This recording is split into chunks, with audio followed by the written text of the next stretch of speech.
بسم اللہ الرحمن الرحیم اعوذ باللہ من الشیطان الرجیم بسم اللہ الرحمن الرحیم وبہ نستعین الحمدللہ۔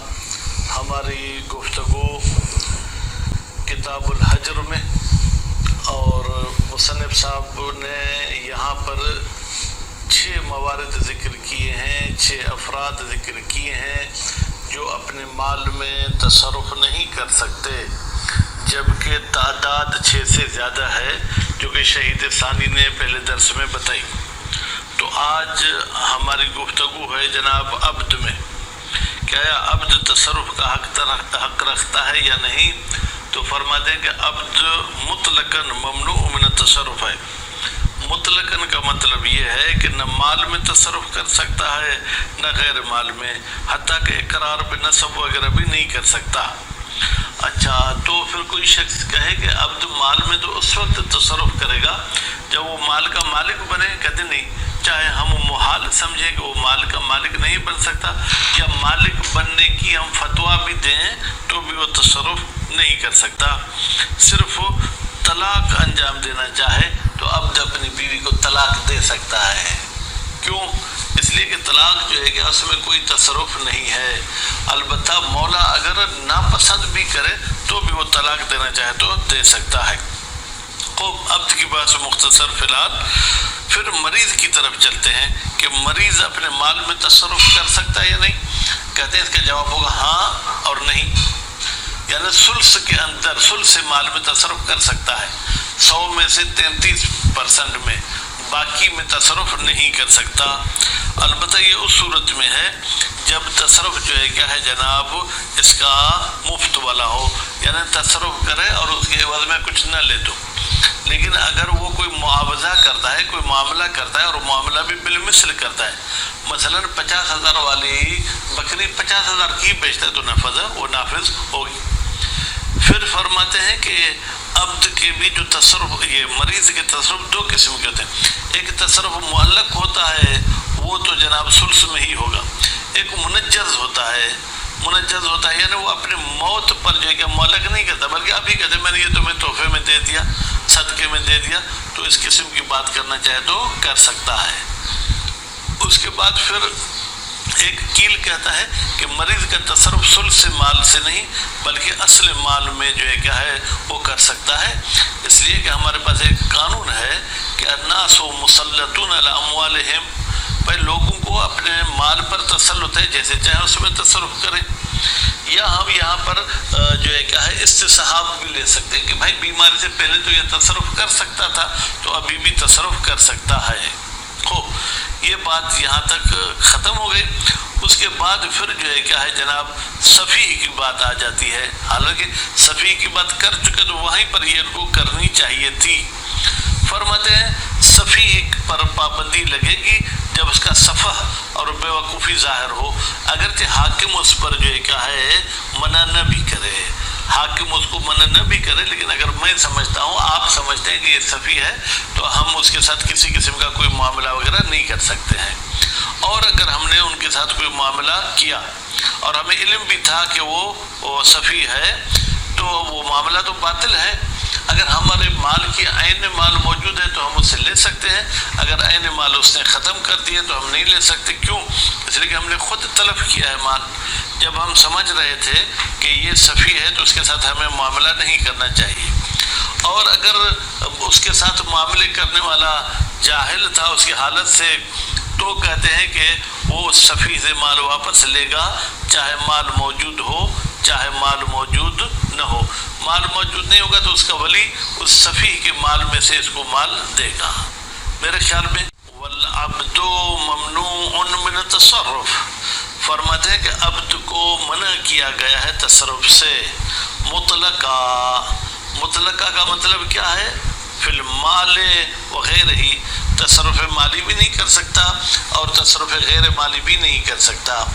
سواء اہلنا ملکہ، اب اہلنا کا ظاہری ممکن ہے کوئی یہ ترجمہ کرے چاہے ہم حلال کریں، لیکن حلال نہیں بلکہ چاہے ہم محال کرا دیں کہ اس کی ملکیت ہو ہی نہیں سکتی، جب ملکیت نہیں ہوگی پھر تو تصرف بطریقہ اولا جائز نہیں ہے۔ ام قلنا بہی، یا ہم قائل ہو جائیں کہ وہ ملکیت جناب کا مالک ہو سکتا ہے، اد طلاق سوائے طلاق کے، وہ طلاق دینا چاہے تو طلاق دے سکتا ہے۔ فإن لہو، بتحقیق عبد کو حق ہے، ایکاءہو، کہ وہ طلاق انجام دے، وَإِنْ كَرِهَ الْمَوْلَى، اگرچہ مولا کو یہ طلاق ناپسند ہے پھر بھی وہ طلاق دے سکتا ہے۔ والمریض ممنوع، اور مریض کو بھی منع کیا گیا ہے تصرف سے، مما زاد عن ثلث، جو ثلث سے زائد ہو، یعنی 1/3 سے زائد میں تصرف نہیں کر سکتا۔ اذا تبرع بہی، البتہ یہ وہ تصرف ہے جو مفت میں انجام دیتا ہے، یعنی اس کے عوض میں کچھ نہیں لیتا ہے۔ اما لو آوز علیہ بثمن مثلہ نفذ، لیکن اگر یہ معاوضہ کرتا ہے، یعنی کوئی معاملہ کرتا ہے علیہ اپنے مال پر ایک ریٹ، ایک قیمت کے ساتھ، اور وہ قیمت بھی ثمن المثل ہے، یعنی دوسرے لوگ بھی ایسی چیز اتنی رقم میں بیچتے ہیں، نفذ، تو یہ اس کا معاملہ ٹھیک ہو جائے گا۔ وَإِن نَجَزَ، اور اگر یہ مریض معاملہ کو منجز کرتا ہے، اپنے موت پر معلق نہیں کرتا، ما تبرع بہی، یہ نجزہ کا مفعول ہے، یعنی جو مفت میں انجام دے رہا ہے، پھر مرض اپنے بیماری میں انجام دے رہا ہے، یہ نہیں کہتا میرے مرنے کے بعد یہ لے لینا، بین وہبہ، مثلا وہ چیز کسی کو تحفے میں دیتا ہے، او وقف ہو، یا وہ کوئی چیز وقف کرتا ہے، او تصدق بہی، یا وہ شخص جو ہے کیا ہے صدقہ دیتا ہے، او ہابا بہی فی بین، ہابا کا مطلب کیا ہے، یعنی قیمت سے کم میں بیچے، 1000 والی چیز 100 روپے میں بیچے، ہابا بہی، وہ محابات کرتا ہے، بہی جناب اس بے وغیرہ میں، ٹھیک ہے، یا اپنے مال کی بے میں یا اجارے میں، مثلا 100 والی چیز 80 کی بیچتا ہے، جس مکان کا کرایہ 10,000 ہونا چاہیے اس کا 5,000 لیتا ہے، تو کیا ہے یہ صحیح ہے، علی الاقوی قول قوی کے مطابق۔ للاخبار الکثیرۃ، بہت ساری احادیث ہیں، الدالۃ علیہ، جو دلالت کرتی ہے صحت پر، خوب منطوقاً و مفہوماً، ان کا منطوق بھی یہی ہے، مفہوم بھی یہی ہے۔ وکیل، اور ایک قول کے مطابق یہ کہتے ہیں کہ ثلث کی بات نہیں کرو، یمزا من الاصل، اس مریض کا تصرف جو ہے کیا ہے اصل مال سے لیا جائے گا، کیوں؟ للاصل، اس لیے کہ ہم استصحاب کرتے ہیں کہ پہلے یہ اپنے مال میں تصرف کا حق رکھتا تھا، ابھی بھی رکھتا ہے۔ وعلیہ شواہد من الاخبار، اس قول کیل پر بہت ساری اخبار اور احادیث بھی ہیں۔ خوب مثلا ایک حدیث امام جعفر صادق علیہ السلام کی ہے کہ اس میں امام علیہ السلام فرماتے ہیں کہ ہو مالہ یصنع ما شاء بہ، خیر آگے سوال جواب تھا، اس کا مال ہے جو چاہے وہ کرنا چاہے وہ کر سکتا ہے۔ خیر مریض کی بات بھی یہاں پر پوری، پھر صفیح کی طرف چلتے ہیں۔ وَيَثْبُتُ الْحَجْرُ عَلَى الصَّفِيحِ، صفیح پر پابندی تصرف کی لاگو ہوگی، ثابت ہوگی، بظہور صفحہ، جیسے ہی اس کی صفاحت ظاہر ہوئی۔ وَإِنْ لَمْ يَحْكُمِ الْحَاكِمُ بِهِ، اگرچہ حاکم صاحب حکم نہ کرے بہی اس کے صفیح ہونے کا، لِأَنَّ الْمُقْتَضِيَ لَهُ، اس لیے کہ اس پابندی اور منع کی مقتضی کیا ہے، کیوں اس کو ہم منع کرتے ہیں صفیح کو، وصفہ، اس کی بے وقوفی ہے، فَيَجِبُ تَحَقُّقُهُ بِتَحَقُّقِهِ، تو پھر ضروری ہے تحقق الحجر بتحقق الصفا، کہ حجر بھی جو ہے کیا ہے آ جائے جیسے ہی صفحات آ جائے۔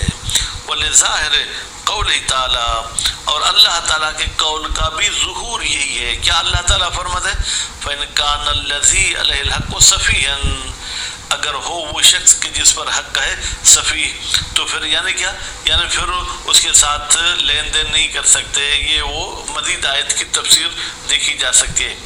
حیث اثبت علیہ الولایت بمجردی، جبکہ اللہ تعالیٰ نے ثابت کی ہے سفیہ پر ولایت اور سرپرستی بمجرد ہی، بمجرد صفہ، یعنی جیسے بیوقوفی ہوئی تو اس کا کوئی نہ کوئی ولی ہونا چاہیے۔ ولا یزول الحجر عنہ، اور یہ پابندی اس سفیہ سے ختم نہیں ہوگی الا بحکم ہی، مگر یہ کہ حاکم صاحب جو ہے کیا ہے وہ حکم کرے۔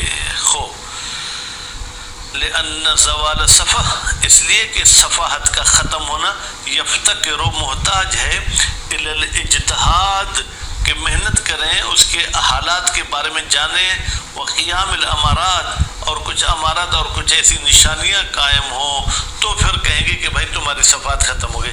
لأنہ امر خفی، اس لیے کہ صفاحت ایک چھپا ہوا امر اور چھپی ہوئی بات ہے۔ فینات، پس اس حجر کا ختم ہونا منوط ہے بنظر الحاکم، حاکم صاحب کے رائے کے مطابق۔ وکیل، اور یہ کیل کہتا ہے یہ توقفان، یعنی حجر اور رفع حجر دونوں متوقف ہیں علی حکم ہی، حاکم کے حکم پر، لذالک، اسی بات کی وجہ سے کہ یہ امر خفی ہے، ہمیں کیسے پتہ چلے گا کہ وہ صفی ہے۔ وکیل لا فیہما، اور ایک قول کہتا ہے کہ بھائی نہ حجر میں نہ صفاحت میں حاکم کی کوئی ضرورت نہیں ہے۔ وہو الاقوی، یہی قول کیل جو ہے کیا ہے جناب، اقوی قول ہے۔ لأن المقتضی للحجر، اس لیے کہ جو چیز تقاضا کرتی حجر کے وہ صفح ہو، وہ صفاحت ہے۔ فیجب ان یثبت، پھر تو ضروری ہے ان یثبت کا فاعل کے حجر، کہ یہ حجر ثابت ہو، خوب جناب بثبوت ہی، جیسے ہی اس کی صفاحت ثابت ہو جائے۔ ویزول، اور یہ جو ہے حجر ختم ہو جائے بزوال ہی، جیسے ہی اس کی جو ہے کیا ہے صفاحت ختم ہو جائے۔ ولظاہر قول تعالیٰ، اور اللہ تعالیٰ کے قول کا بھی ظہور اس میں، فإن آنستم منهم رشدا، اگر تم ان صفیح لوگوں میں رشد پاؤ، فادفعوا الیہم اموالہم، تو ان کے اموال ان کو دے دو۔ خوب، تو یہاں پر بھی جو ہے کیا ہے اللہ تعالیٰ نے اس کو معلق نہیں کیا حاکم پر، بلکہ اللہ تعالیٰ نے کہا اگر تم لوگ ان میں یہ دیکھو تو پھر ان کو مال دے دو۔ حیثو علق الامر، علق اگر پڑھیں گے تو اس کا فائل ہوگا اللہ، اللہ نے یہ امر فدفعوا والے کو معلق کیا ہے بالدفع علی اناس رشد، کہ تم ان کو مال دے دو جب تم رشد محسوس کرو۔ فلا یتوقف ہو، بس یہ مال کا دینا متوقف نہیں ہے علی امر آخر، کسی اور بات پر، مثلا حاکم کے حکم وغیرہ پر۔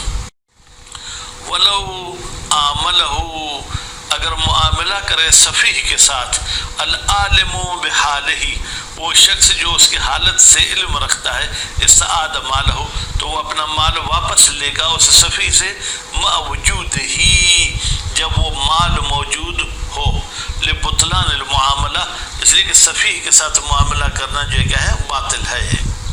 فإن طلف، اور اگر وہ مال طلب ہو جائے، فلا ضمان، تو پھر کوئی ضمانت نہیں ہے صفیح پر۔ لأن المعاملہ، اس لیے کہ معاملے کرنے والا شخص نے قد ضائع کر دیا ہے مالہ، اپنا مال، بیدہی، صفیح کے ہاتھ۔ حیثو، بھائی کیسے ضائع کیا، سلمہ، جب اس معاملے والے شخص نے اپنا مال حوالے کیا ہے، الی من، ایک ایسے شخص کے، نہ اللہ تعالیٰ، اللہ تعالیٰ نے ہمیں نہیں کی ہے، ان ایتائہی، کہ تم اس کو مال نہیں دے سکتے ہو۔ ایتائہی کی ضمیر من کی طرف جائے گی۔ ولو کان جاہلا، لیکن اگر یہ معامل جاہل ہو، کان کی ضمیر معامل کی طرف جائے گی، اس کو پتہ نہیں تھا کہ یہ صفی ہے، خوب، فلہ رجوع، تو پھر یہ معامل اپنے مال میں رجوع کر سکتا ہے، مطلقاً، چاہے مال کی عین موجود ہو چاہے موجود نہ ہو، لعدم تقصیر ہی، اس لیے کہ معامل نے یہاں پر کوئی کوتاہی نہیں کی۔ بھائی ہم جس کے ساتھ معاملہ کرتے ہیں اس سے میڈیکل جناب کوئی سرٹیفکیٹ تھوڑی پوچھتے ہیں کہ تم پاگل ہو یا ٹھیک ہو، تم صفی ہو یا ٹھیک نہیں ہو۔ وکیل لا ضمانہ، اور یہ کیل والا کہتا ہے کہ کوئی ضمانت نہیں ہے صفی پر ما تلف، جب مال تلف ہو جائے. مطلقہ کا مطلب کیا ہے جناب؟ مطلقہ چاہے معامل کو علم ہو اس کے صفی ہونے کا، چاہے علم نہ ہو. لتقصیر من عامل ہو، اس لیے کہ اس نے کوتاہی کی ہے، من اس شخص نے عامل ہو جس نے صفی کے ساتھ معاملہ کے قبل اختبار ہی. بھائی تھوڑا بہت باتوں میں انسان سمجھ جاتا ہے کہ یہ عقل مند ہے یا پاگل ہے. وفصل ثالثون، اور تیسرے لوگ آئے ہیں یا علماء کا گروپ ہے وہ تفصیل کے قائل ہوئے ہیں. فحکم بذالک، انہوں نے حکم لگایا ہے جناب عدم زمان کا کہ یہ صفی ضامن نہیں ہے. کب؟ قبض صفی المال، جب صفی نے معامل والا مال قبض کیا تھا باذن مالک ہی، اس کے مالک کے اذن کے ساتھ ہو تو ضامن نہیں ہے. ولو کان میں ایک ضمیر جو قبض کی طرف جائے گی. اگر صفی نے وہ مال قبض کیا تھا بغیر اذن ہی، مالک کی اذن کے بغیر، تو ضمن ہو، یہ صفی اس مال کا ضامن ہے مطلقہ، چاہے مال موجود ہو چاہے مال موجود نہ ہو، یا مطلقہ چاہے معامل علم رکھتا ہو کہ یہ صفی چاہے علم نہ رکھتا ہو. لأن المعاملۃ الفاسدۃ، اس لیے کہ جو فاسد معاملہ ہوا ہے لا یترتب علیہا، اس معاملے پر مترتب نہیں ہوتا حکم، کوئی بھی حکم ضمانت یا عدم ضمانت کا. فیکون قابضا للمال بغیر اذن، تو اس صفیح نے اس مال کو قبض کیا ہے بغیر اذن کے، فیضمن ہو، تو نتیجے میں اس مال کا ضامن ہوگا. کما لو اطلف، جیسے کہ یہ صفیح کسی کا مال تلف کر دے، او غصب ہو، یا وہ غصب کر دے بغیر اذن مالک ہی. اب شہید ثانی اللہ آپ پر رحمت کرے، جب غصب کا لفظ کہتے تو پھر بغیر اذن کہنے کی کوئی ضرورت نہیں تھی، مگر یہ کہ کوئی حاشیہ آپ کو لگانا تھا تو آپ نے لگا لیا. بہرحال ہم آپ کی جوتی کے برابر، لیکن اس لفظ کی ضرورت نہیں تھی. وہ ہوا حسن، فرماتے کہ یہ تفصیل اچھی ہے کہ بھائی اگر اذن کے ساتھ قبض کیا تھا تو ضامن نہیں ہے، اگر بغیر اذن کے قبض کیا تھا تو ضامن ہے. صلی اللہ علیہ محمد و آل محمد.